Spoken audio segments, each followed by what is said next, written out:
Hey there, it's Lacy J here to ask you to go to spacebearmedia.com right now to access all our content, buy yourself some merch, and most importantly, send us a message, the latter of which we'll reply to on our newly revamped weekly pre-shows, where we have as many fun segments as we do on the audio pod.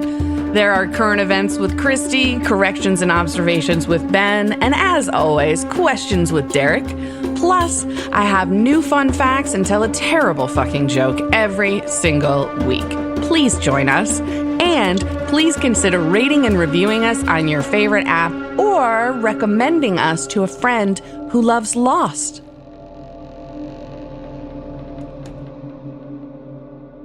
Hello, everybody. Welcome back. It's Lost in My 40s, Season 3, Episode 8. It's called Flashes Before Your Eyes. It's a Desmond episode. It's a Christy episode. And if you thought last week was a high point, woohoo! Get ready, because this is one hell of an episode. But first, how's everybody doing? Woohoo! Woo! Woo! Ben, why can't I never get a woohoo? Because everyone else said woohoo before I didn't want to be a woohoo girl, you know. Oh boy. How about or if you ain't no how about that girl? I didn't want to be a woohoo girl or a woohoo boy. I danced to the beat of my own drums. Okay. Well, could you drum us up some power rankings, please? Remind us what it looked like at the end of last week. It looked really similar to the last few weeks. Sawyer, I won't say Sawyer on top because every time I say that, it's just like a giggity moment. So Sawyer in the lead with 58 points, with Juliet closing with 52 points. And Kate with 30. The bottom of the barrel was Dead Pants, the demise of Dead Pants Danny, negative 85 points as he goes to the grave, with Paolo, negative 47, and Mr. Peck, negative 16. God, that asshole's been hanging around for a while on the bottom. Yeah, man. Yes. All right. Christy, I gave you a Desmond episode because I love you. I love you too. I love this episode. Thank you. You're welcome. Go ahead. Okay, so this one is called Flashes Before Your Eyes. It is day 73, the same as the last episode that we had on Hydra Island, but now we are on the Originals Island.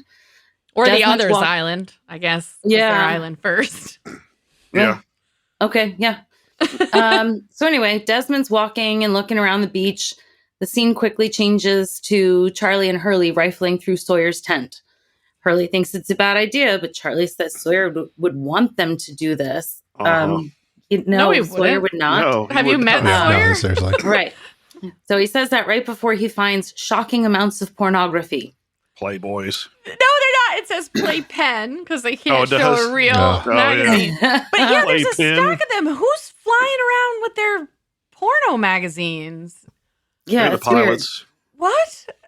Okay. Well, when the plane's on autopilot, you got to do something. Oh my gosh. I guess The if you're like traveling for business, you're alone in the hotel room and you just want to have a wank. Season 3, I don't right? know. So this is what, 2006 or 7? We could get porn on our phones in 2006. Yeah, No, really. right? We didn't have iPhones yet. It No, wasn't there like, was no. That was Okay. 2007 when they first invented. Yeah. Oh, all right. Okay. So Then this go is on you just with have to your- rent it off the TV in the motel for like $20. Or watch Yeah. it scrambled and hope you can see a boob every now Oh, and then. yes. Oh, Still yeah. Yeah, satellite. because that's what I'm saying. Like, why not just get it in the hotel? Because, like, what are you going to do? You're not going to whip it out on the flight and, like, look at your playpen. So Well, just, maybe you don't want that on your hotel bill if Yeah. it's Nobody's Okay. paying for it. Yeah. Maybe Oh. you don't want to pay $20 an hour for porn when you could take a $4 or $5 magazine with you, and Yeah, because Okay. you don't need that whole movie. I mean that's Okay. that's All right. yeah, exactly. the practical reasons. Yes. Yeah. Yeah, Okay. yeah. All right. Shocking amounts of practical pornography. What happens next? Desmond shows up and he says he needs Charlie and Hurley to come with him. Oh, and Hurley says he calls him Desmundo. They follow him into the jungle where Saeed and Locke are waiting to tell them that Echo is dead and they buried him in the jungle yesterday. Charlie asks how it happened, and Locke says, the island killed him. Of course. Like, oh my God. Wouldn't be Locke if it didn't say that. It's like, Like, at this somebody point, just are be you like- starting to think maybe Locke is a serial killer? Yeah. He is the island. I just want to Seriously. be like, is anybody just going to be like, bro, stop it. Stop. Oh my God. Well, Charlie wants to know what that means, and Locke replies, you know what it means. And he tells Charlie and Hurley that he needs them to help keep the camp calm, not freaking out about what's lurking in the jungle. Hurley notices Desmond looking distracted and agitated just before he takes off running. Oh, and you know what's interesting? If you watch, Desmond's face starts to look a little inquisitive and sort of out of character as Charlie is speaking, which is interesting knowing the end of the episode. Yeah. Mhm. So they follow Desmond. Desmond runs and dives into the water and starts swimming. More people on the beach start to notice, and that's when Desmond finds Claire floating in the water. My baby. He drags her back to shore and performs CPR because they don't have a crash cart on the island. Charlie's really being a pain in the ass here. I know. Fucking Christ He's with being Charlie. a little bit of a pest. Yeah. Yes. Yeah, so Charlie yells her name. She coughs up some water and regains consciousness. Charlie tries to help her back to the tent, but Desmond won't let him. As they walk away, Charlie calls after them, where are you going? Hey, how did you know? How did you know she was drowning? And Hurley chimes in and he says, I'll tell you how he knew. That guy sees the future, dude. Whoa. Mm. Oh, it's such a great moment. Mm-hmm. So then we get the lost title screen. Now we see Desmond sitting on the beach looking at the photo of him and Penny when Claire approaches and she says, she's beautiful. So while she's thanking him for saving her, Charlie comes up complaining that she's been gone too long and Aaron's hungry. Oh my God. Oh my God. You're not the boss. Asshole. So she thanks Desmond one last time and Charlie stares at him suspiciously. Mm-hmm. Mm-hmm. Mm-hmm. So Hurley and Charlie are now walking through the camp talking about Desmond. Charlie doesn't believe that he can see the future or else he wouldn't have ended up on this island. True. They go back to Sawyer's tent and Charlie says they need to find out what's up with Desmond. Hurley's like, he'll know whatever plan we come up with before it even happens. So Charlie grabs a bottle of whiskey and says, in that case, we're going to have to get him really bloody drunk. Bloody. Love it. So we cut to Desmond building a fire on the beach, and Charlie and Hurley approach. Charlie apologizes for not being more grateful to him for saving Claire, and he says that the whiskey is a peace offering. At first, Desmond says no because he's been drunk way too much lately, but then he That's notices that it's a McCutcheon. He laughs maniacally and says, okay, if you've come to drink, let's drink. A 60-year-old Uh-oh. Scotch has got Yeah. to be expensive. I think super it's expensive. Yeah, and I think it's probably worth noting that when they pull out the McCutcheon, there's a look of instant recognition in his eyes, and you can definitely tell that Oh, of this course. particular brand of Scotch, for some reason, he's got history with it. And what was Yeah. it doing on an airplane too? Why would be someone would be flying with 60-year-old Scotch in their luggage? Exactly. Probably the same guy with the playpens. That's Had true. a That's date true. later with I himself. would think I think somebody who Have a- owned a 60-year McCutcheon would have some higher tier porn that had. Yeah.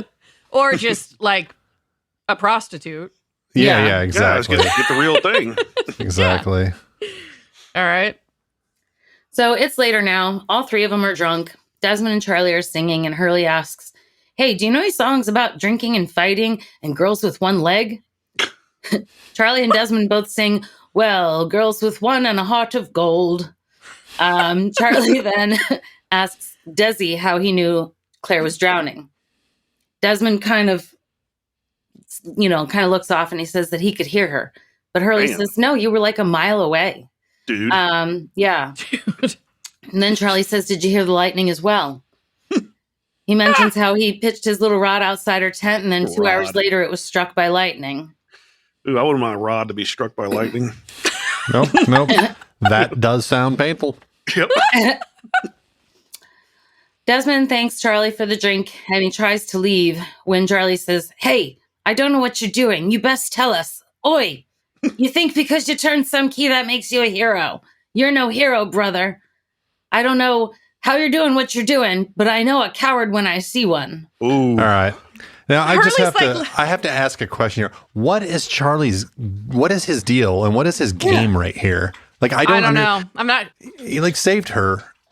And okay, so maybe he has some extrasensory perception or something. Like why is he so like threatened by it? Because that's really what it comes down to. He's That's what threatened it by is. it. Of course. The only thing I can think of is that he's threatened by the fact that he saved Claire. Yeah. Right, instead of Charlie. Yeah. I mean, you got to think about like Charlie's. I wrote once again, Charlie's being an insufferable twat. Yep. Yes. Yep. Yeah. Well, he just he's got like attachment issues, like Big time. Like, yeah, and so I think he feels this connection to Claire and is like weirdly defensive about it, probably because he knows maybe she doesn't feel exactly the same way. I guess we don't really know. Like she's come around, but yeah, he's very defensive about their relationship just in general, which is not a healthy sign, Charlie. No. Yeah. Well, you hardly ever see them being like affectionate. It's always like them kind of bickering over, you left and you're going to feed the baby. It's like they've The settled baby's into, hungry. Yeah. It's like they've settled into like this domestic thing without, it doesn't feel like there's anything else there. Yeah, it's weird. It's almost That's like true. his pesty, his little sister or something. It's I don't know. I also don't want to pass over the fact that when Charlie and Desmond start to argue and fight, that they cut to this shot of Hurley still kind of like lounging by the fire, and he just goes, dude. He's feeling the scotch. He's drunk, Yeah. It's like, well, you're killing my vibe. And he's not exactly spry enough to like jump right up, I don't know. think he wanted I to. don't know. He did Enjoying a attack scotch. Sawyer. Oh, that's actually, true. there was that one episode where he said he was spry. And he said he was surprisingly spry. Yeah. Oh, he that's did, right. yeah. Oh, Yeah. that was like really early in season Yep. 1. Yeah, as they're crossing the bridge. Uh-huh. Yeah. Anywho. So Desmond lunges forward and tackles Charlie, screaming that Charlie doesn't want to know what happened to him when he turned the key. Charlie's yelling at Hurley to get Desmond off of him, and Desmond just keeps yelling, "You don't want to know." And he's like choking Charlie. Oh, but we do. He is. We Yeah, do. He is We do definitely wanna know. choking him pretty hardcore. I think he was choking Charlie for all of us right there. Yeah. Being an insufferable twat. Yeah, Yeah. exactly. I'm okay with it. So now we are in flashback number 1, maybe. Is it? Is We it? are Or back- is it something else? Right. We're back in the Live Together, Die Alone episode when Desmond finds the key and says to Locke, "I'll see you in another life, brother." Then we're with Desmond at the failsafe device. He's kind of like taking his time with it. And he finally says, "I love you, Penny." And he turns the key. And his life flashes before his eyes. The scene changes to Desmond's eye as it opens, and he's lying in a red puddle. Penny's there screaming, "Oh my God," as she runs to find a towel, and the camera pulls back and we see that Desmond's lying in a pool of red paint. He's confused and he asks what happens. She tells him that it was a combination of ladders, ceiling painting, and alcohol. I'll tell you, if you ever painted a ceiling before, you need alcohol. Well, Yeah, that's and hard on the shoulders. why would he paint Yeah. the ceiling and the walls Yeah. red? That seems a little weird. That seems a little horror show. Yeah, it's weird. Yeah. Yep. So he asks Penny if this is his flat, and she says that it's theirs now. She's like, if you want me to feel welcome here, then you should start calling it our flat. She wants to know if anything's wrong, and Desmond is just kind of looking confused and disbelieving, and then he finally kisses her and says, "Absolutely nothing." Mm-hmm. So now it's a bit later, and Desmond and Penny are in the flat. The clock reads 1:08. Of course it does. Mm-hmm. Yep. Desmond looks at it quizzically. He's struggling with his tie, and Penny comes over to help him. She asks about his head, and he says an injury is worth having her live in this humble rat trap. She Which finishes his tie and tells him that it's not a rat trap. Like his flat is actually really cool. When they show Yeah, it, it's they show like a gorgeous. wide shot of it. It's like, that's a great place. And they're talking about it the rest of it like this is some shithole where he lives. And I'm like, man, her place must be fucking dope. Well, her Well, she's a father's Whitmore, rich. so I'm Yeah. sure it was. But Yeah. We I say would love that relatively apartment. to her. Yeah. Trap. but this Yeah. is a Right. cool space. Yeah, it's a Yeah. totally cool space. Yeah. So with a weird red ceiling. Yeah, it's Yeah, not like that's- showing up to Jeffrey Dahmer's apartment, like, where it's really just that like, was a ugh. shithole. Yeah. Oof. Yeah. Heads in the Weird. refrigerator. Okay, I'm imagining there are no heads in Desmond and Penny's refrigerator. No. Yeah, I don't think that they have any heads there.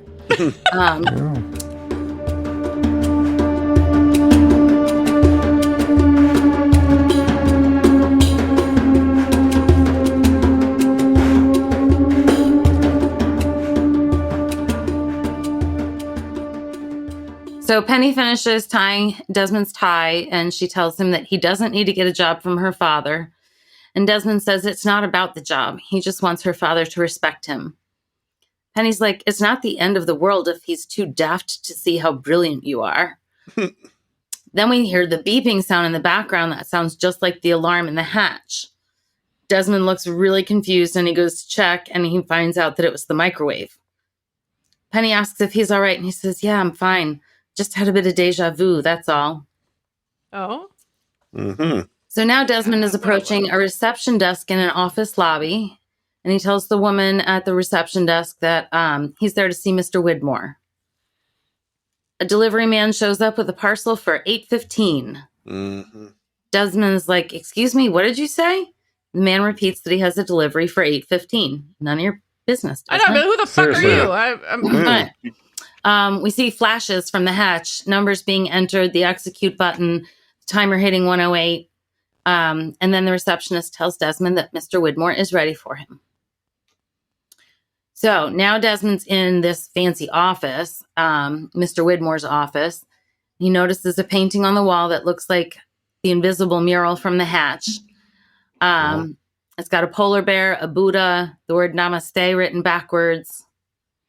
Weird. Wow. Widmore is looking at Desmond's resume, and he mentions that Penny didn't tell him that Desmond was an actor. Desmond says that he's actually set design for the Royal Shakespeare Company. Which is pretty prestigious job. Yeah. Yeah. Yeah. Right. Widmore notices that Desmond has no university degree and no military experience. Yeah, and? So, Right. What's your point, asshole? Me neither, and I just scored a really fucking cool job. no shit. At So- Widmore Industries. Congrats, Christy. Ugh, no, that's creepy. Desmond notices a model boat in the office, and he says that she's beautiful. Widmore tells him that his foundation is sponsoring a solo race around the world. And then we see flashes of Desmond's boat in the storm, the boat hitting the cave, Inman dead with Desmond's hand covered in blood. Widmore asks Desmond if something's wrong, and Desmond says, no, sir. Widmore finally says he'll talk to HR and get Desmond a position in the admin department. And Desmond tells him that he's not here to apply for a job, but he wants to ask for Penny's hand in marriage. Widmore says that he's impressed, pulls out a bottle of 60-year McCutcheon. Looks familiar. Yep. He tells Desmond that it was named for the admiral from the Royal Navy, and he says he retired with more medals than any man before or since. He moved to the Highlands to see out his remaining years. Admiral McCutcheon was a great man, Hume. This was his crowning achievement. He pours a little bit into a glass and he says, this swallow is more than you could make in a month. Okay, fuck Yeah. you, asshole. Yeah. So this guy. Whitmore drinks it down and he says, to share it with you would be a waste and a disgrace to the great man who made it. Because you, Hume, will never be a great man. If you're not fuck are worthy you? of drinking my whiskey, how could you ever be worthy of my daughter? What an Go asshole. And be like, Fuck well, I yourself. didn't actually have to ask you, and Yeah. I don't think we'll ever be talking again, and I will be reporting this to your daughter. Yeah. Fucker. Reporting this. And it's such a, I know that I guess they're probably more old fashioned, but it's such a ridiculous thing to ask a woman's father for permission. Yeah, she's not property. It's in the Yeah, it's a 1700s. little bit Yeah. weird. I don't like it either. And also, like, how did all of this get set up, right? Because supposedly he's there for a job interview. Like, is this what happens when you come in off the street? You interview with the highest man in the company, who then calls the admin department. Is that how it No. works? Yeah. No. Is this- Is it different in England than it is here? I don't think the CEOs interview people unless it's like for an executive position. Or South Korea, for that matter. This is basically Sun and Jin's storyline. Oh, Yep. right. Yeah, true. So now we see Desmond outside the Widmore building. He takes off his tie and throws it on the ground. And then he hears singing and he follows the voice. And it's Charlie singing Wonderwall by Oasis. Hilarious. While people drop money into his guitar case. This was pretty fucking funny. Well, I think it's just great because it was obviously out there where people would joke about the Pace brothers being, the brothers from Oasis, and then they just throw him in there singing that song in season 3. It's hilarious. So Desmond looks confused and he asks if they know each other. Charlie's like dismissive because he's trying to, perform. But Desmond keeps asking.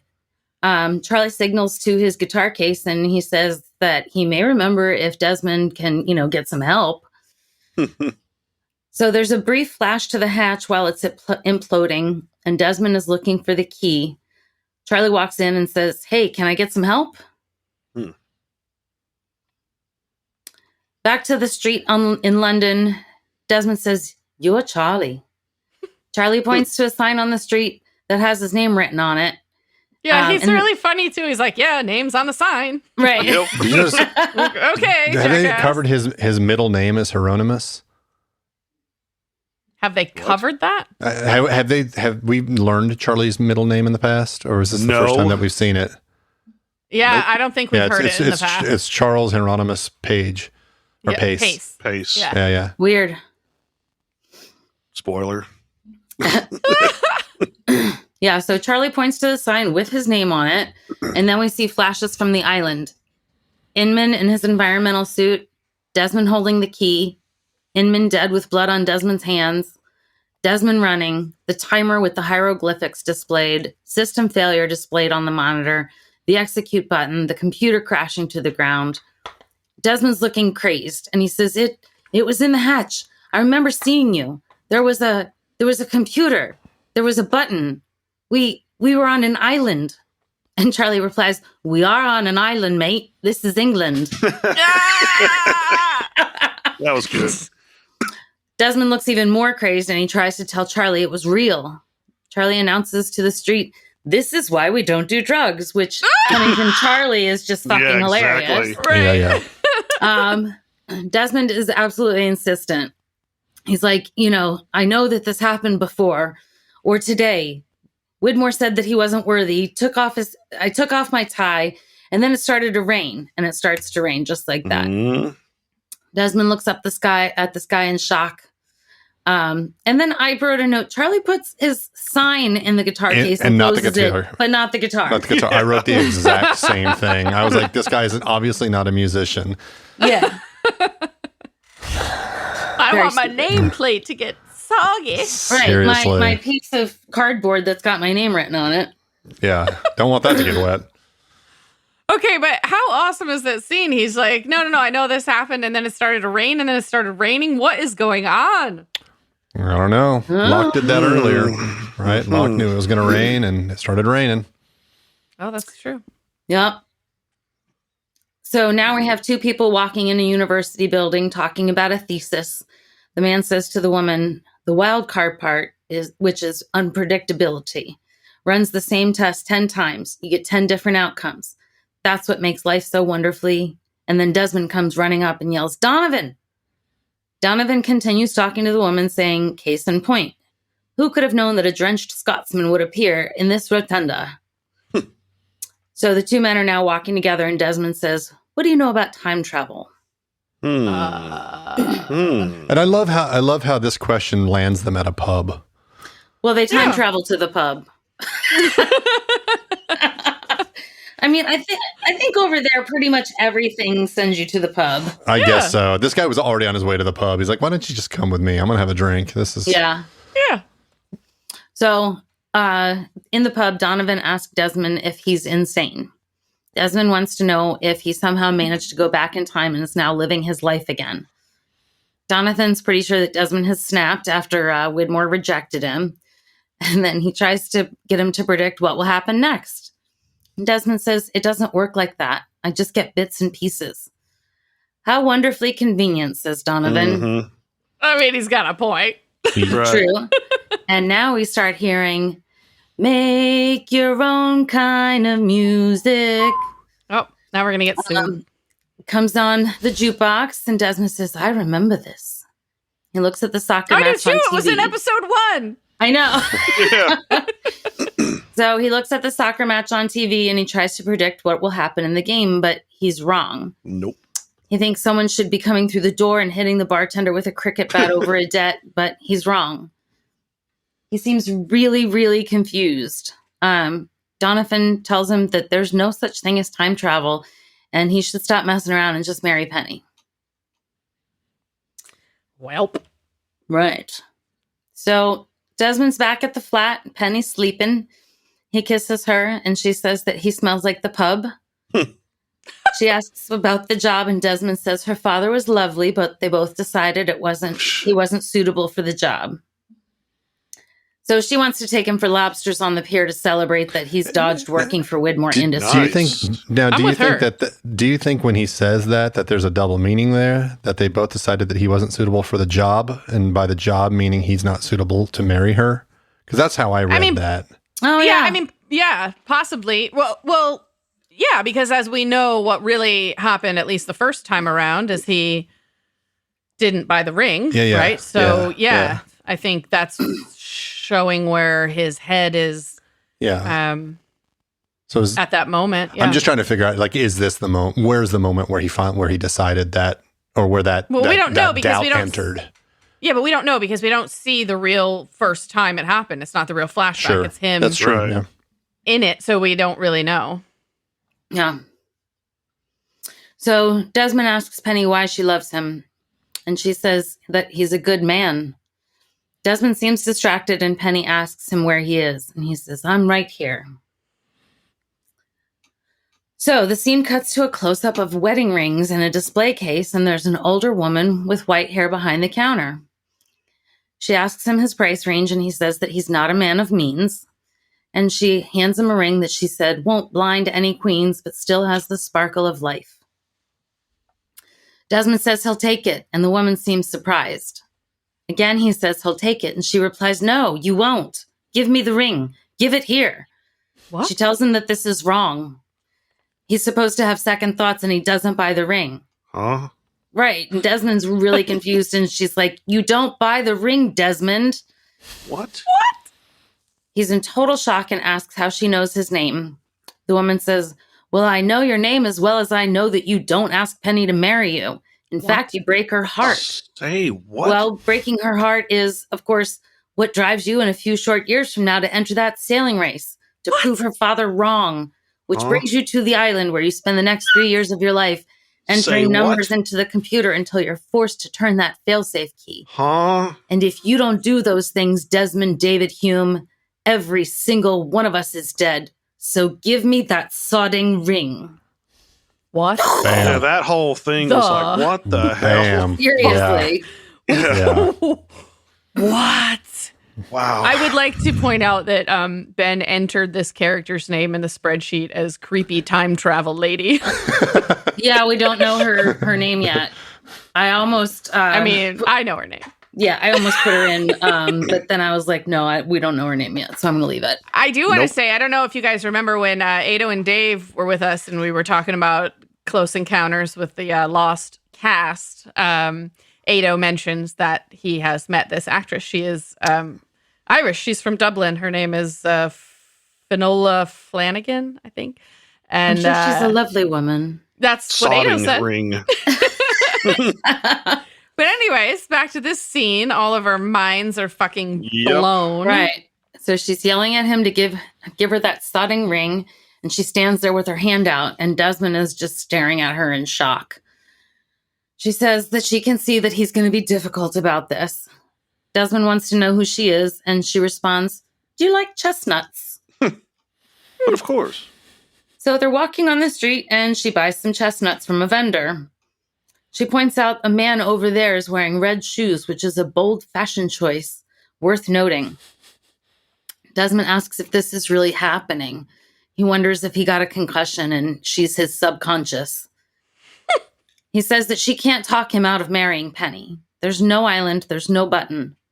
Suddenly, there's a really loud crash behind them, and a bunch of scaffolding has fallen, and it's killed the man with the red shoes. Also, Desmond now hello, realizes- Wizard of Oz reference. Oh, yeah. The Wizard of Oz reference, definitely. the red shoes sticking out. Yeah. Desmond realizes that she knew what was going to happen and asks her why she didn't stop it. And she says, because it wouldn't matter. Had I warned you about him about the scaffolding, tomorrow he'd be hit by a taxi. If I warned him about the taxi, he'd fall in the shower and break his neck. The universe, unfortunately, has a way of course correcting. That What? man was Excuse me? supposed to die. Is this Final Destination? Is that what I we're, guess, is that what we're in now? Yeah. Yep. Seriously. The time machine was the same way, too. Uh-huh. So she says that man was supposed to die. That was his path, just as it's your path to go to the island. You don't do it because you choose to, Desmond. You do it because you're supposed to. Desmond is defiant, and he says that he's going to propose to Penny. She says, you may not like your path, Desmond, but pushing that button is the only truly great thing that you will ever do. Wow. Jesus. Pushing Yeah. a fucking button? God damn. So he's walking down the street when he sees a poster in the window of an armed forces career office that says, become a man you can be proud of.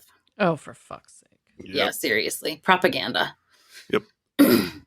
So now we see Desmond and Penny walking down by the River Thames. As they pass a souvenir photo stand, the man asks if the lovebirds want a photo. Desmond says no, but the man pushes, and Penny says, come on, let's do it. So the man starts to pull down different background screens. First, the desert. It's supposed to say desert, but I wrote dessert. First to dessert. First dessert. What is that? It's like a bunch of cupcakes behind them, or what? Numbers. Yeah. This is Marina, not marinara. Sorry. First the dessert, and then the Alps. First Yeah. the dessert, then the Alps, and then a marina. And Penny says she doesn't like the Alps. And I'm thinking, like, what? Who doesn't Too like the cold Alps? or something. Too Yeah. cold, but it's just a background. I know. I don't know. I why she know, didn't I like know. the Alps. Yeah, I don't know. I mean, I'm understanding not liking a stranger in the Alps, but, you know. Well, Wow, the man- that's an obscure reference. So Yes. you would have to understand both the dialogue to The Big Lebowski, and then also know that when it was put on television, the censors changed. They butchered that movie. Yeah, but it changed. This is from what happens, Larry, when you fuck a stranger in the ass. They changed they it changed- to this is what happens, Larry, when you find a stranger in the Alps. Yeah. What? Terrible. Completely. So if you This watch is what it- happens, Larry, when you find Yeah. a stranger in the Alps.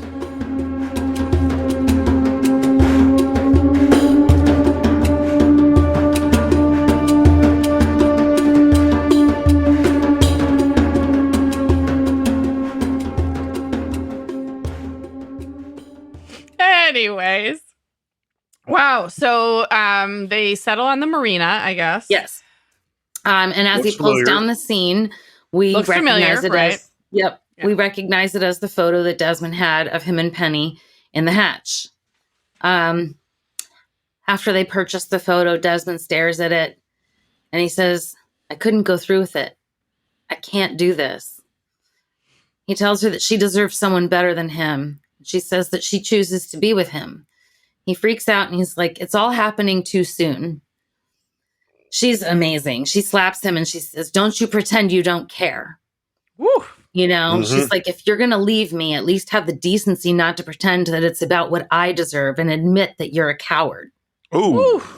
I'd be like, here, you know what? A rich woman just assaulted me in public. She hit me Yeah, how much? in front of a bunch of people here by the River Thames, and I'm suing her and her rich ass father. Oh my The thing is, God. the photo cost £5. How much is that? What is a quid?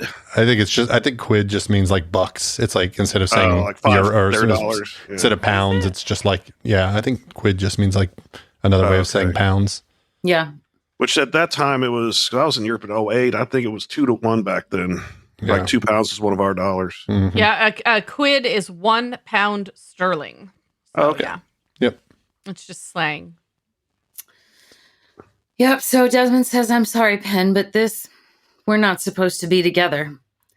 He walks away, and then this was stupid. He throws the ring into the river. And Like for if 2,500 years, the ring passed out of all knowledge until when chance came, Charlie found it. Gollum. Oh, boy. So now we are back in the pub with Desmond. He's eyeing a bottle of the 60-year McCutcheon on the There wall. it is again. But he asks for a pint of their cheapest drink. The bartender asks about the occasion, and Desmond tells him that he's just made the worst mistake of his life, and he's pretty sure that this is the second time he's done it. When somebody orders the Ouch. cheapest drink, why do you ask them What what's is the that? occasion? Yeah. Like it's when somebody orders a really nice drink, you ask what's the if occasion, you not when they order order scotch. I swill. think he was Like, being facetious. Yeah, Okay. I think he was Yeah, being yeah. a jackass. Could be, yeah. Taking the piss, as they call it. taking taking the a piss. That's taking a piss. Yeah. Suddenly we hear the mamas and the papas playing on the jukebox again. He looks at the TV to see the soccer team score, and he gets super excited, and he realizes that he just had the wrong night. Oops. But he was right, and he can still change things. He Good goes luck to getting that ring, dude. Yeah, seriously. Ah! He goes to run out of the bar. That ring and is at the bottom of a lake. Yeah.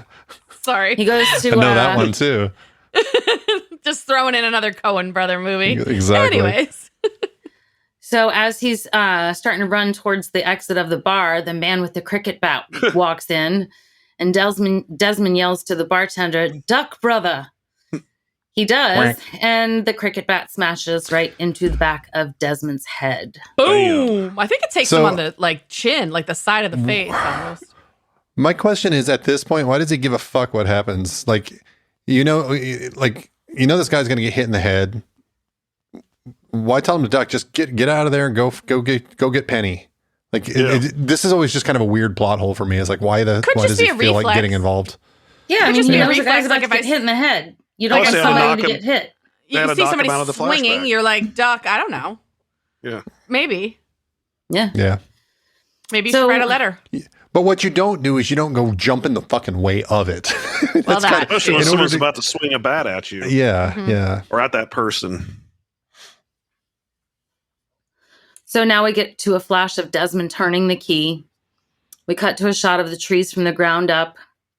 We see Desmond slowly open his eyes and realize that he's on the island, regaining consciousness after the hatch implosion.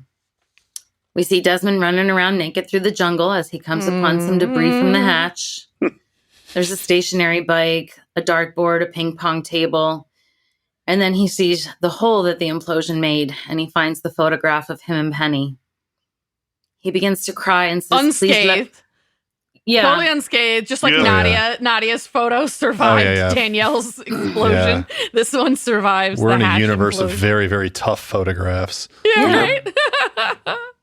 So he's crying and he's just begging the universe, "Please let me go back. Let me go back one more time. I'll do it right. I'll do it right this time. I'm sorry, Penny. I'll change it. I'll change it." My heart is breaking right now. I know. 'Cause it takes 3 times to get it right, huh? Right. Apparently. I guess. 3rd time's a charm.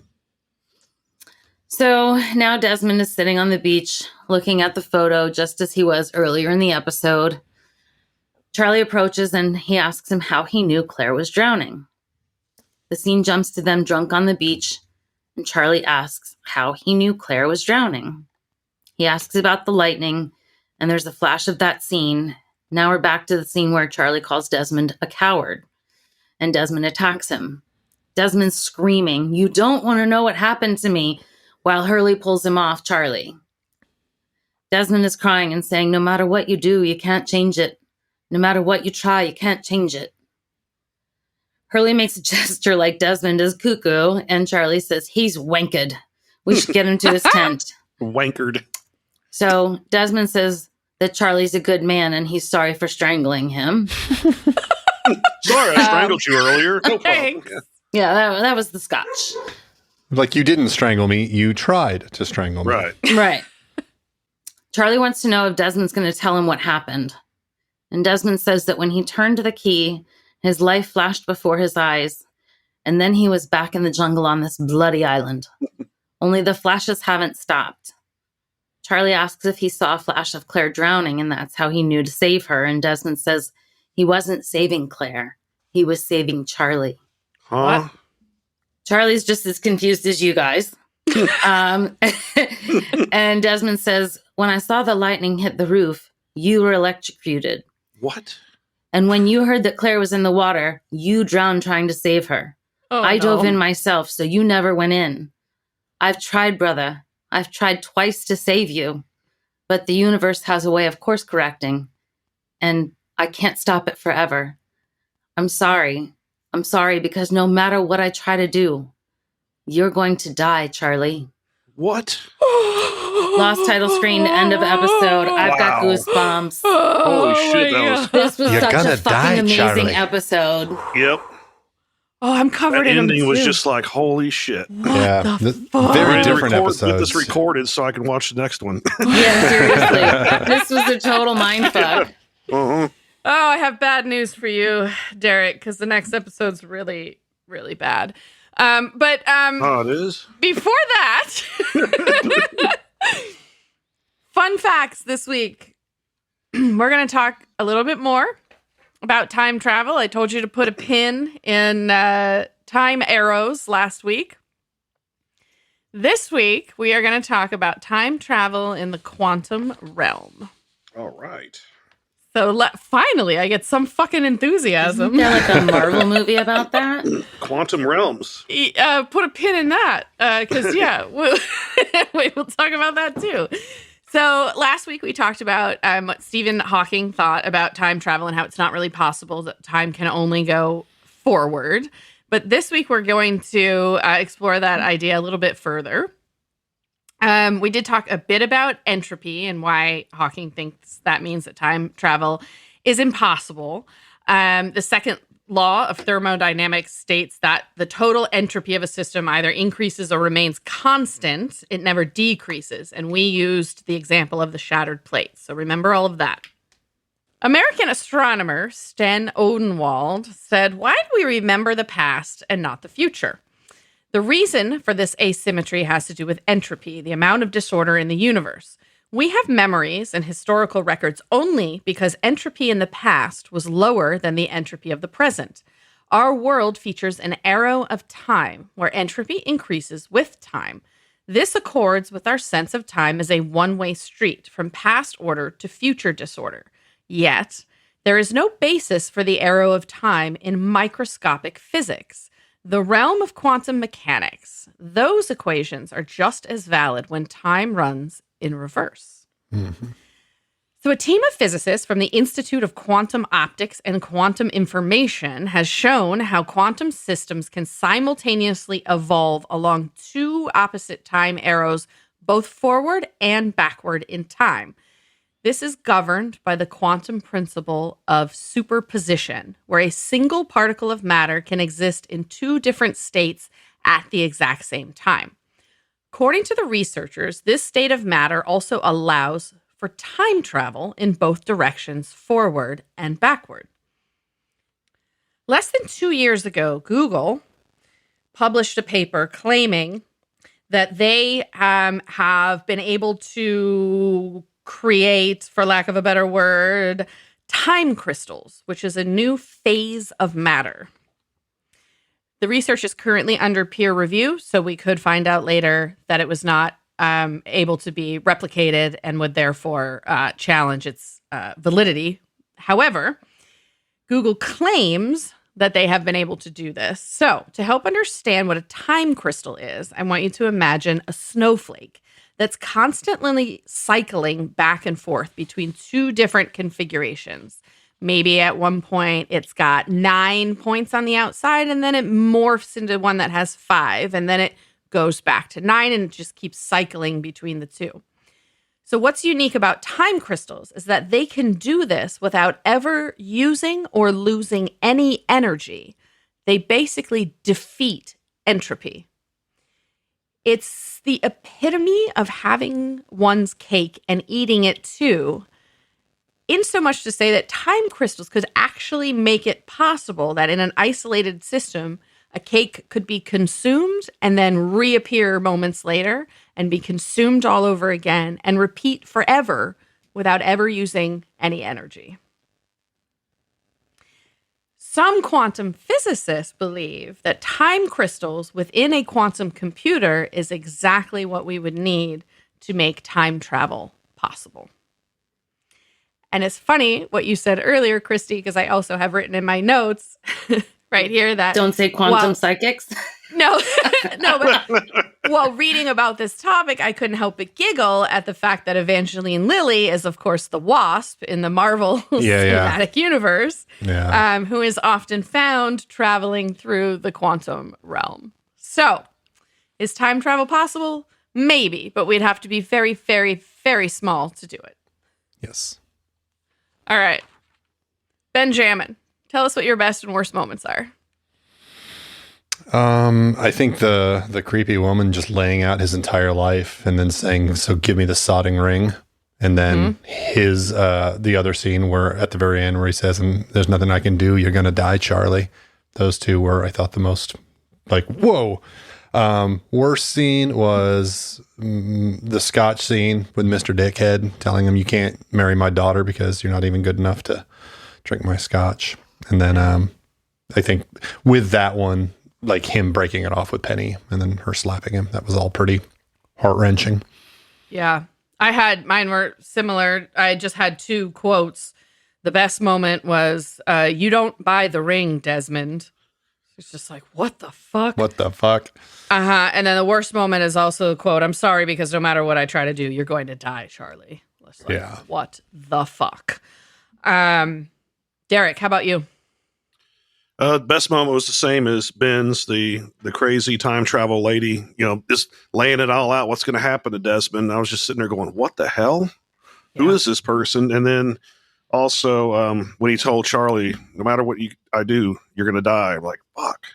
Yeah. And the worst moment was the Mr. Widmore Scotch. And also when he left Penny on, or she actually walked off, but he threw the ring into the river. Okay. Christy, what about you? So I, too, was kind of blown away by the gray-haired lady. And then I also really enjoyed Desmond attacking Charlie just because it's about time someone shut Charlie's stupid little hobbit mouth. Locke did a pretty good job of it. I was going to say, remember that too long beat he took? Yeah, that's true. Well, He got wailed on by an old man. It's been a little while, Yeah, it's true. He deserves it again. Somebody needs to check his ass. Every now and then he just needs to, whatever. Worst moments, the Scotch, and Desmond realizing that he's back on the island for me. Yeah. Okay. Oh, like begging the imploded hatch to give him one more chance. Yeah. Yeah. Actually, Anna Lucia dug that hole. That's right. I mean, it would be weird to go back and live through pieces of your life and then realize that you made the same mistake all over again. How is that? How could you be that dumb? If you spend part of your life being like, if I only had another chance, and then you do, and then you fuck it up. Yeah. I mean, according to Coach would have just put me in the game. Yeah. I mean, according to creepy time travel lady, he didn't really have a choice, but I can imagine psychologically that's got to feel pretty bad. Christy, why don't you keep going? Give us your characters and fucking kill. My favorite two characters in this episode, I only had two, Desmond and Penny. Bottom, Charles Widmore and Charles Pace.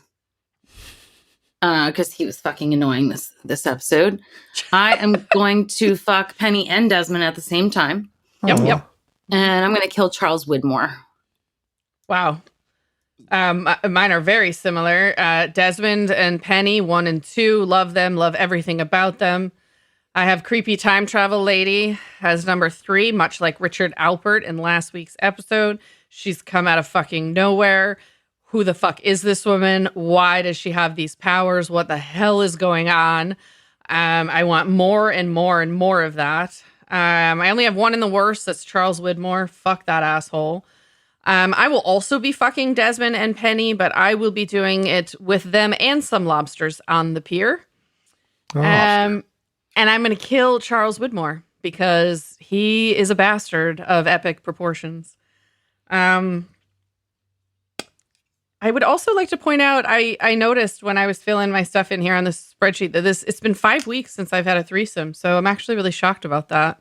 Wow. I'm gonna have to up. Yeah, I'm gonna have to up my game. You poor thing. I know. Yeah, just 5 weeks. Yeah.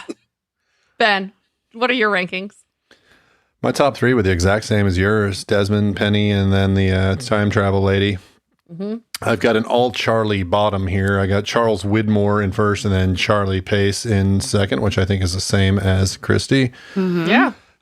For a fucking kill, I'm gonna fuck fate, because fuck fate. I don't believe in fate. I don't believe in fate. And I'm going to kill Charlie. Fuck it if you don't believe in it? I fuck the idea of it. Just fuck it. Oh, it's stupid. I'm actually going to kill Charlie Pace because I just want Desmond's torment to end. Let's take care of it. Just take care of it for him, and then maybe he won't be so crazy-eyed next episode. I don't want to hear about Charlie dying. I don't want to talk. I don't want to hear about it. I do not like the Charlie hate. I understand that he's insufferable, but I love him. Derek, You just love hobbits. that's true. Derek, what are your rankings today? My best were Desmond first, Penny second. I put Hurley in as third just because he was funny when they were drunk and fighting, and he was just kind of sitting there. Yeah, loved it. And the worst was, of course, the two Charles Widmore and Charlie Pace, because he's annoying as fuck in this episode. And I'm going to fuck Penny, and I'm going to kill, like everyone else did, Charles Widmore. All right. Benjamin, what do we look like after this episode? Well, let's see. We still have Sawyer in the top spot, 58 points. He hasn't moved since episode 6.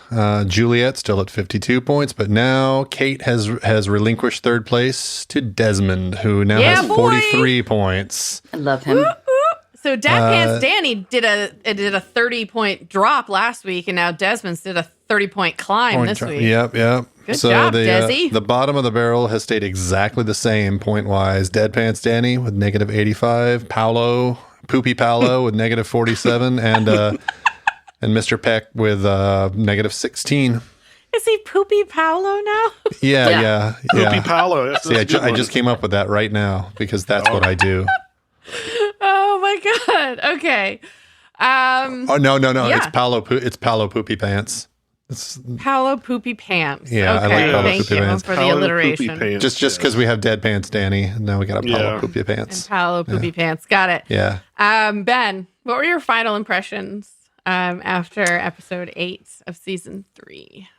This episode was great. It's funny because going through it, I have a tendency, like generally when I really, really like an episode or I really hate it, I find myself writing a bunch of stuff about it on these outlines, but I wrote almost nothing on this outline because it was just a cool story and it didn't really, I don't really feel like it needed a whole lot of additional sort of, editorial.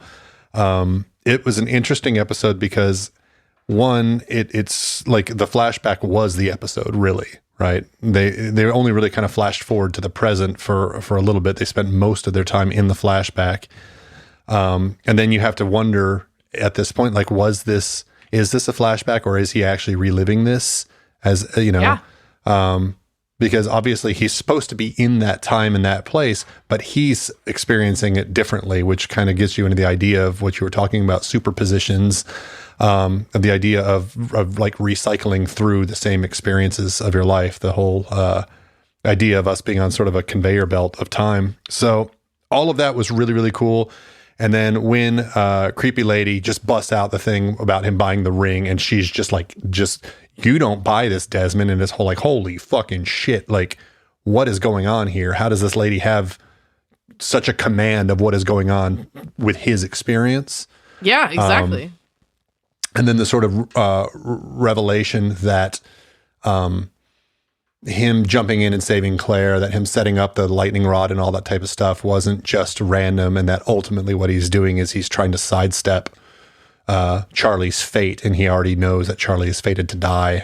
It's like, yeah, this is the cool stuff about Lost, is when you get this sort of supernatural shit going on, and you don't quite know what exactly there is, and yeah, it was an exciting episode. For sure. Man, Ben, that's a lot of talking for hardly any notes. That's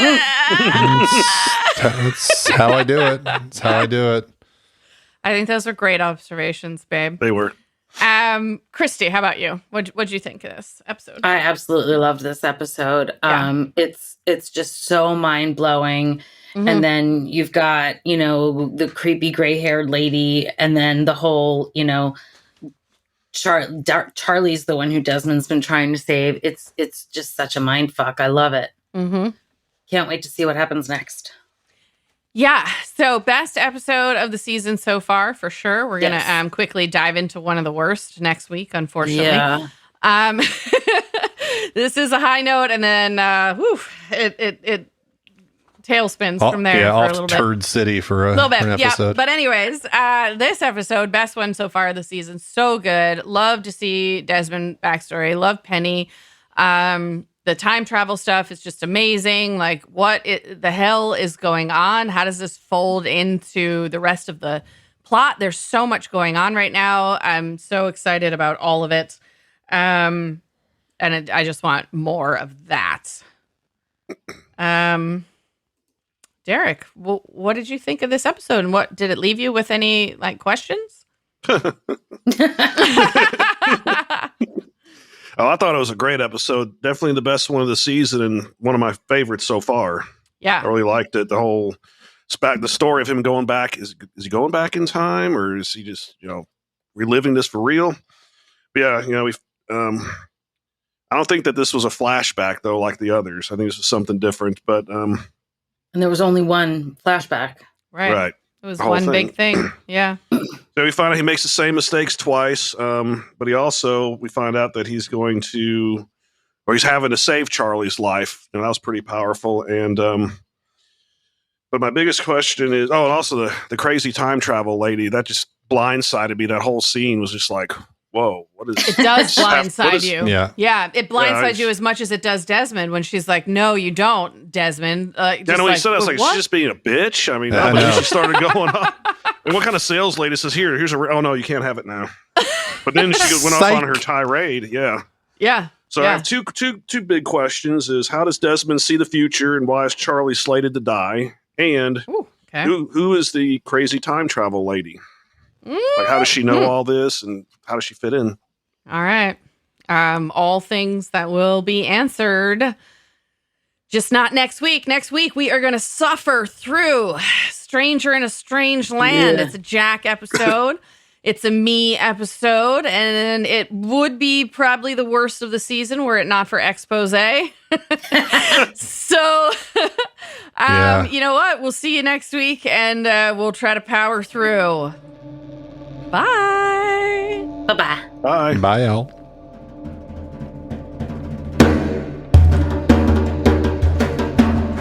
Lost in My 40s is a Spacebear Media production.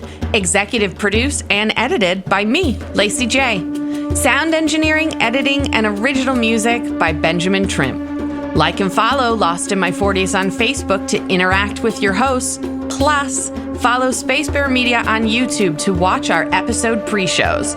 You can also find us at Spacebear_media on Instagram and Twitter. Or come to our website, spacebearmedia.com.